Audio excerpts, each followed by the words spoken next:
A few years ago, when we looked at printers, we saw this experimental color laser printer. It cost about $100,000. Now you can buy a laser printer for $3,000. In fact, impact and thermal printers have also shrunk in size and in price.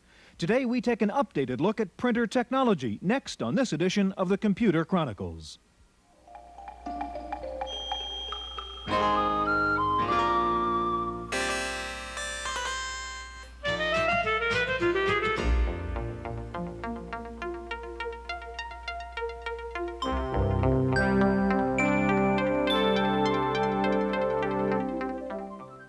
The Computer Chronicles is made possible in part by grants from AFIPS, the American Federation of Information Processing Societies, a nonprofit federation of 11 national societies for computer professionals. AFIPS, Leadership and Service in Computer and Information Technology. Additional funding is provided by McGraw-Hill, publishers of Byte. Byte's detailed technical articles on new hardware, software, and languages cover the latest in microcomputer technology worldwide. Byte, the international standard.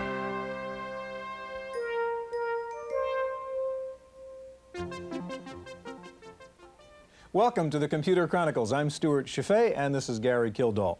Gary, I have this paperback book here, which looks like any other book you might see in a bookstore, except this book was made entirely on a Macintosh and on a laser printer.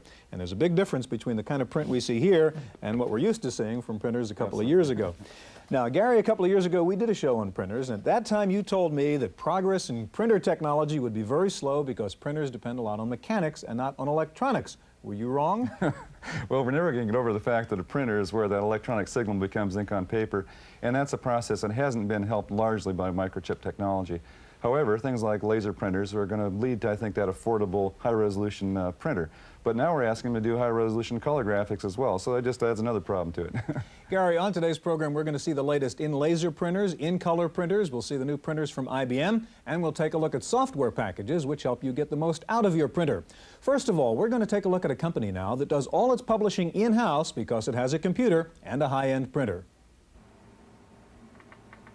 The effectiveness of a document depends on the visual impact it makes on the reader. As a result, most companies with in-house publishing departments depend heavily on their graphic artists for attractive publications.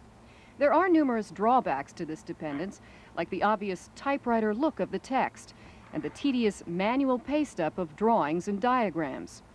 But the rough edges of on-the-spot publishing are getting a lot smoother with the help of new software and a great leap in printer technology. The flexibility of a word processor has been extended to integrate graphics with print-like text for some remarkable results. On this high-resolution screen, an operator can choose from a large number of font sizes and styles and mix them with extensive graphics to create an integrated package. What he sees on the screen matches what comes out of the printer. Data-driven business charts, diagrams, even external artwork and photos can be pasted up with aesthetic precision. While office computers may have reduced the need for some paperwork, the demand for computer-generated hard copy continues to grow. In 1983, 2.5 billion pages of computer printout were produced in the world. By 1989, that figure is expected to grow to over 4 billion pages. As the gap between in-house and professional publishing narrows, the quality of office documents will make it more and more difficult to tell the difference between typewriter and typesetter.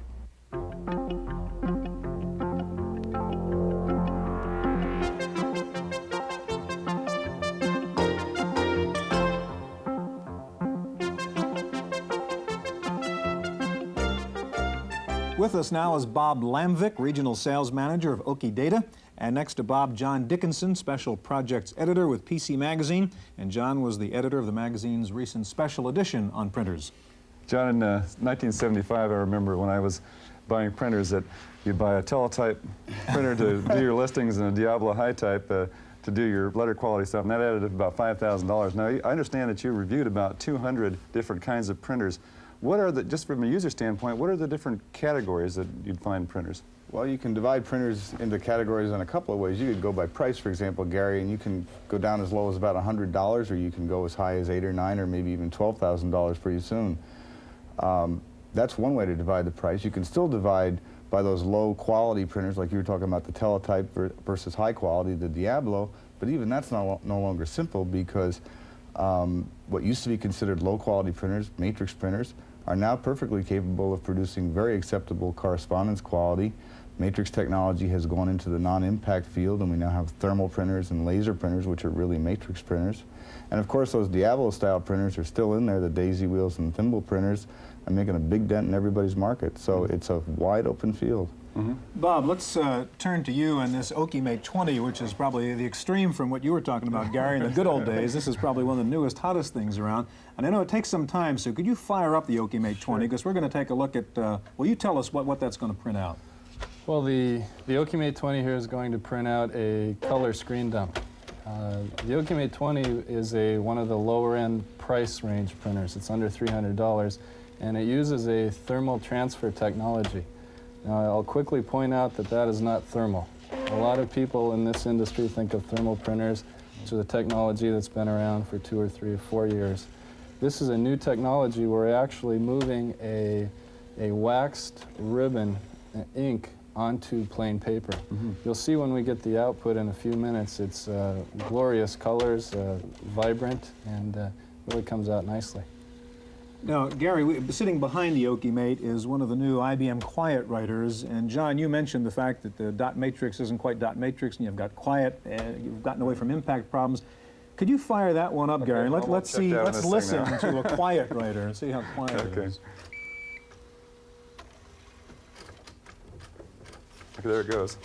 Now, John, why don't you kind of give us a description of the Quiet writer while it's working there? The Quiet writer is similar to the OkiMate in that it's a thermal transfer printer, using an electronic technology to thermally transfer an ink from a wax-based ribbon onto the paper. It's a higher grade machine. Naturally, it costs more. It's about $1,400. It has higher resolution, and its standard mode of operation is in correspondence quality, which the OkiMate 20 can also do. The newest version of the Quiet writer also includes graphics, which again is an OkiMate feature, but the Quiet writer does not have the color feature of the OkiMate 20. It's definitely an interesting thing to sit here in an impossible scene 2 years ago. We have 2 matrix printers running at the same time and are holding a conversation at just normal over-the-desk levels. We're not screaming at each other. Now, is the daisy wheel printer dead? You talked about, well, there's still a lot of them cranking away, but we look at this technology and it seems to make the daisy wheel a kind of dinosaur. I'm one of those people who just doesn't think dinosaurs are going to go away that easily. If it were truly dead, new brands would not be coming out, and new brands are coming out. New and less expensive printers are coming. You're getting more for your money today, and they're also getting to be much faster. There are daisy wheel printers now that are capable of 50 and 60 characters per second on a throughput basis. That was unheard of a couple of years ago. They're still being made. They're still selling well. The only difficulty you have with the daisy wheel printers is in the new software, such as your GEM and other products, Microsoft's Windows, which basically require a graphics-based printer to operate correctly. And that's where, if those software packages take off and really do a lot, those printers are in trouble. Okay, now and are they going to suffer, even the new printers that say would be adaptable to Windows or GEM or the high-resolution graphics, are they going to be high speed, or are we going to be left with a situation like this where all of our letter quality stuff is going to come out at this rate just because it's graphics based? At the risk of sounding like a wise guy, the answer is yes, because you're going to have a range of speeds and qualities just like you do today. You're also going to have a range of compatibility standards, which will make some printers work better than others with those products. And you're going to have just as many choices and probably just as much confusion in terms of what exactly to buy as you do today. And we'll probably be doing the same thing in 2 years at PC Magazine, where we'll take another 100 printers or 120 or 200, whatever it turns out to be, and work them with more of a graphics orientation probably 2 years down the road than we do now. Bob, there's one question that I have is how important is color in printing? I mean, is it a novelty, or is it something that is really going to be an important part of the future generation? All are going to have color? It was black and white enough.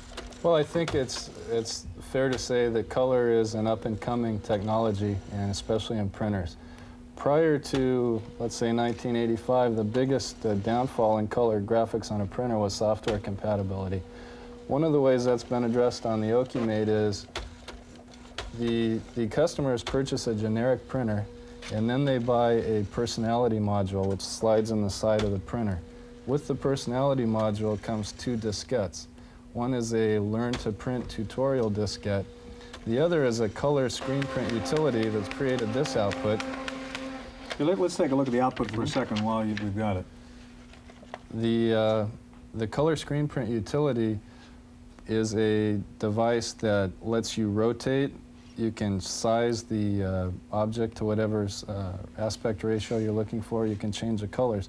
And that now is included with the printer. So to summarize it, anything you can get on the screen, you can output on the OcuMate 20 very easily. John, quickly, you had that kind of critic smile when Gary asked his question. What's the short answer to that question from your view? It's a big if. A lot of people keep saying the color printers are really important. I think the OcuMate 20 and its ilk of printers can prove it, because at the kind of price that they're charging for that printer, there's just no excuse not to have one as a second printer. So if that printer really takes off with the kind of software they're providing and support they're providing for the IBM PC, for example, then I think there's a good shot it's determining whether color printing is that important or not. Okay, gentlemen, now in just a minute we're going to see the newest laser printer from Hewlett-Packard, so stay with us.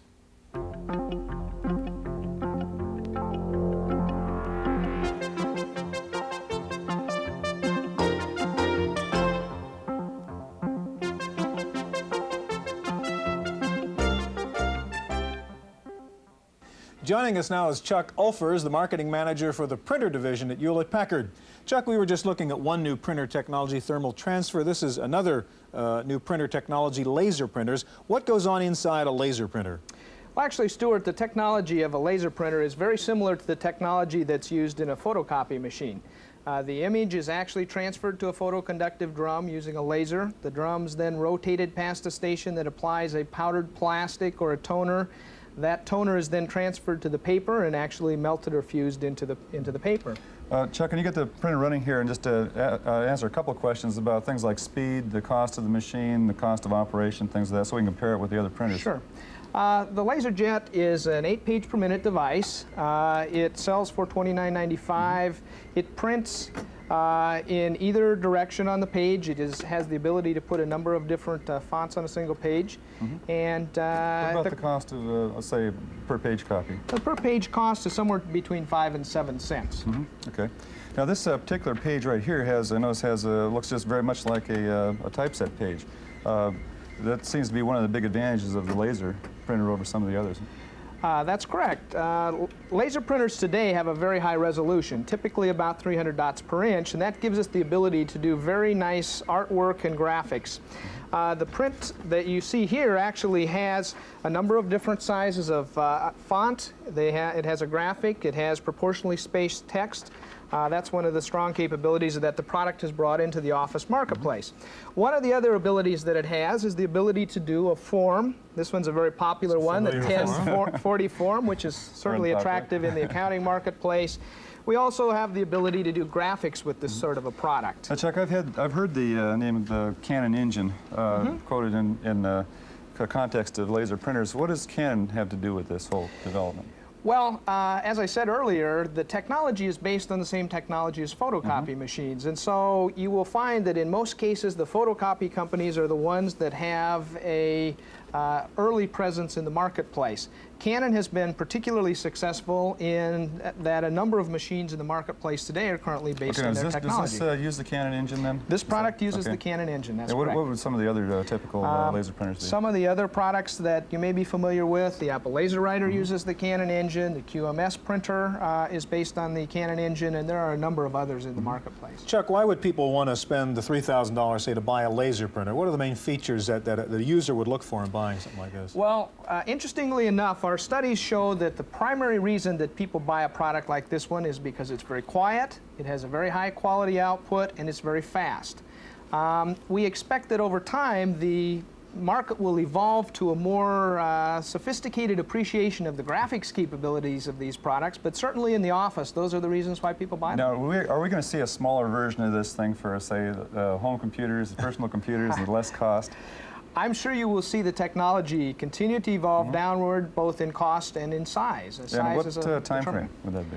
I would expect to see that continue to move down continuously. We actually, this is the second generation of this product. It's less than 18 months old, so I think it'll move rather rapidly. You know, already now, obviously with output like this, the laser printers are radically changing the publishing business and the graphics business.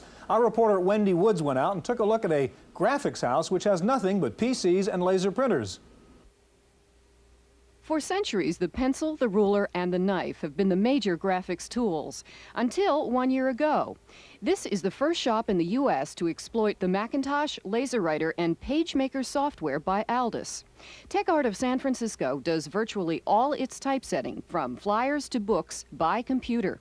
The computer does the drudgery of paste up and layout, leaving humans to the more creative tasks. You still have to have an eye for design.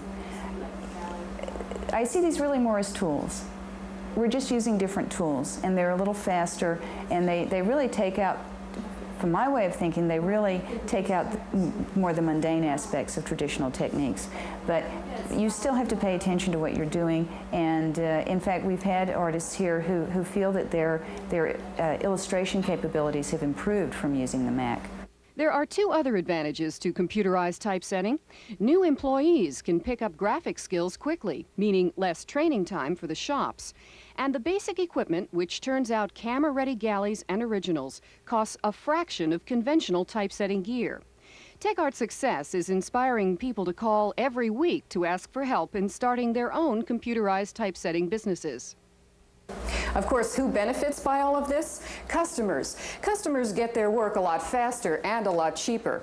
TechArt priced the cost of an 8.5 by 11 flyer and found that conventional shops charged 5 to 6 times more than they did, which speaks for itself. For the Computer Chronicles, I'm Wendy Woods. This looks like a real clear move from old-style character printers into something where we can really use the full graphics capability. Yeah, we're going to get into some more of this, Gary. Joining us now is Dr. John Warnock, co-founder and president of Adobe Systems, Inc., the developers of something called PostScript. And back with us, of course, John Dickinson from PC Magazine. Gary? Okay, John, it appears that if we take the idea of just a pure ASCII printer and the common codes that have been used for line feeds, form feeds, and so forth, that's really helped the whole industry evolve. Is around some standards, very simple standards. Now, you've got a product that does that same sort of thing for, let's say, high-resolution graphics laser printers. Is that right? That's right. PostScript is actually the magic that sort of sits inside of the laser printer, and what it wants to do is it wants to take the description of a printed page, and that description includes text, typesetting command kinds of things, things to describe shapes, photographs, anything that you can imagine that can be printed on a page can be described in this language that really describes what the page is looking like. Now, this language wouldn't be a language that, say, an end user would operate with, but it would be, say, at a program interface level. Is that correct? That's correct. PostScript is designed to be emitted by application programs, chart-making programs, graphics programs, CAD/CAM programs. And what the idea is that you take this description of the page over the communication wire to the printer. That description is interpreted, and actually the marks that are on the paper are determined by that description. Okay, now as long as you get let's say, a wide variety of printer manufacturers that adhere to that, then you're in good shape as far as standards. Is that correct? That's correct. Our company sort of offers the product to a wide variety of printer manufacturers, and we're finding that this is being very well accepted because it is a device-independent description that it can allow many different resolution devices to be driven from the same page description. John, do you think this is a good approach? Oh, yes. The character printers, the standards that you mentioned were the very simple ones, were accepted for a long time, but when it came to things like in print enhancements, bold facing and underlining and things like that, standards just didn't exist. And it's only recently that we've seen a convergence on 3 or 4 major standards. A product like Adobe has a chance of standardizing lasers before it gets out of control, because even now, for as well accepted as Adobe has been, other vendors such as Hewlett-Packard can and have adopted other standards that are totally different from Adobe, and I have a strange sense that we'll go through the same incompatibility all over again. Well, the other thing that sort of appears to be the case is that this kind of PostScript interface could be used in a sense to maybe even encroach on the whole typesetting industry. Is that really true? Absolutely. PostScript was designed with the graphic arts industry in mind. In other words, it does do halftones, it does do full typefaces, ligatures, kerning, all the words that the typesetting industry has been familiar with. John, you've got some examples there, I think, of something out of a laser printer and comparing it to what really comes out of a typesetter. Show us that. Yes. On the right here, this is a form that was designed and printed on the Apple Laser Writer, and on the left-hand side, and this is, excuse me, this is done at 300 spots to the inch. On the right-hand side, this comes out of a Linotronic typesetter at 1200 spots to the inch, and this one is appropriate for day-to-day use in the office. This one is appropriate for high-volume print runs. And the major advantage of this now is that it's the same basic application program that produced this as the one that produced this. The file that told the printer what to print on this page is identical to the file that told the printer what to print on this page, except they're in an entirely different resolution. John, will we ever see that kind of resolution coming out of a laser printer? This is it. Go ahead. I think we both hope so an awful lot. This currently is what you can get for $3,000 to $5,000 or $6,000. 2 or 3 years from now, perhaps you'll be able to get that at the same kind of economical price. Is there any competition for this standard, let's say, for a printer interface? Do you have are there other software companies, say, that are producing this kind of an interface? Xerox is promoting a standard description language called Interpress, and as a matter of fact, I was part of the design team for Interpress. John, I'm sorry, you would have more? No, that was it. Okay. John Dickinson, we have just about a minute left. Just quickly about some of the other cutting-edge printer technologies. We hear about magnetic, LED, LCD. What's happening beyond the laser printer? Well, they're just at the back of the crest of the wave, and we're hoped they're up on the cutting edge of the wave by the end of the year. We're seeing array printers being announced, and they should be out, we were told, of course, fourth quarter of this year. We hope certainly first quarter of next year to see some products from both the East and West Coast companies and from both the Japanese and American companies. Real quickly, what's the advantage of an array printer over the laser printer? Fewer moving parts. The laser printer has the rotating mirror, and the array printers don't have such a device. The smaller number of moving parts, the less the cost is going to be. Okay, well, Gary, maybe we'll come back in 2 years again and take another look at printers. Who knows what we'll see. Now, how do we sum up all of this changing technology in printers? We're going to turn to our commentator, Paul Schindler, for his thoughts. To you or me, a printer. To the computer nerd, a hard copy output device. If we were to look inside, we'd see gears and pulleys. Yes, it's the printer, the last mechanical outpost in an increasingly digital and electronic world. Now, don't get me wrong, I'm as anxious as the next person to move on to some completely electronic output device with no moving parts that'll be as cheap and dependable as all the other components in a computer system. But until then, being a basically mechanical creature, like all human beings, I find it reassuring that no matter how fancy input gets, or how fast the computer calculates, in the end, they're of relatively little use until they can get it down on paper, a mechanical process. I'm reminded of the oft-repeated dictum of the office automation consulting business that the paperless office is about as likely as the paperless bathroom. Few people realize that computers create more, not less paper, in most offices in which they appear. Printed matter and business graphics are increasingly vital to the function of almost every business in America. Of course, both can be done by hand rather than by computer, but you could also get across town with a horse and buggy. Would you want to? I wouldn't. That's my opinion. I'm Paul Schindler.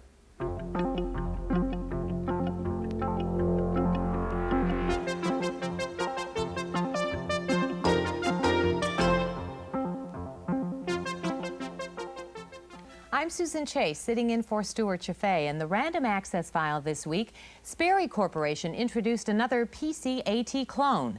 The new Sperry PC-IT is faster and offers more memory than the IBM model. It also runs Unix, allowing it to accommodate more users than the PC-AT.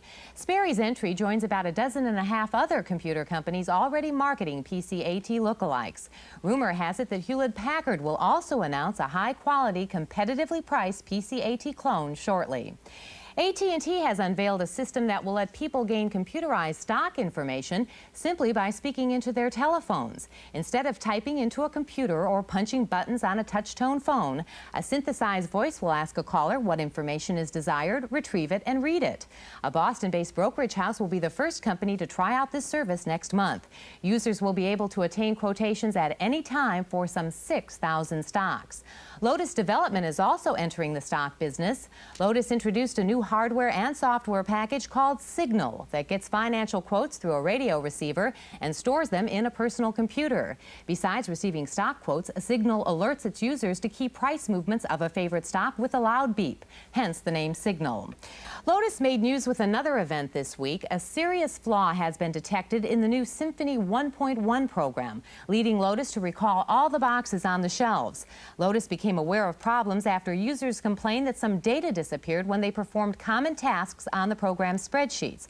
Present owners of Symphony will receive a floppy disk next month that will enable them to correct the problem. And now for another colorful review, here's Paul Schindler. Fish bowls are popular for one simple reason. They provide hours of mindless entertainment. Well, this is PC Color. Now, you may say to yourself, just what I need, an electronic fish bowl. Well, I'm not saying anyone's going to rush out and buy a personal computer just to run this program. But whether you use your PC at work or at home, you've surely noticed you can't use it all the time. When you aren't using it, its big empty eye stares at you, just like a dead TV set. In between programs, why not flip on PC Color? I find it soothing and interesting.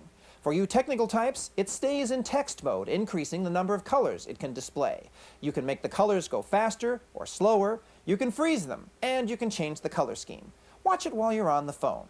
There are two versions of PC Color. If you don't mind copy protection, it's yours for $35. If, like me, you prefer a program you can use, pay $44. Either way, PC Color is a bargain from a firmware in Drexel Hill, Pennsylvania. For the Computer Chronicles, I'm Paul Schindler.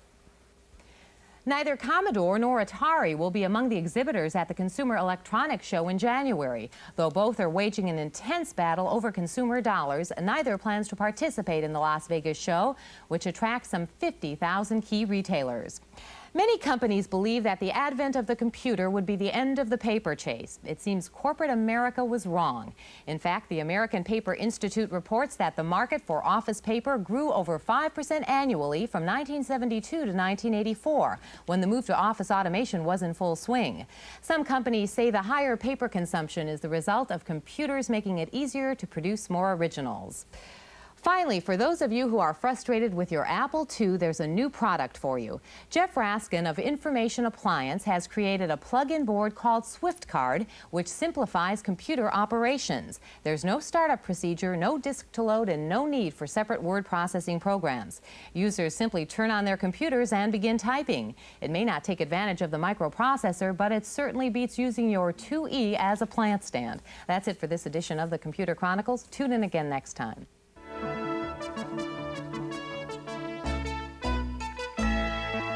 The Computer Chronicles is made possible in part by grants from AFIPS, the American Federation of Information Processing Societies, a nonprofit federation of 11 national societies for computer professionals. AFIPS, Leadership and Service in Computer and Information Technology. Additional funding is provided by McGraw-Hill, publishers of Byte. Byte's detailed technical articles on new hardware, software, and languages cover the latest in microcomputer technology worldwide. Byte, the international standard.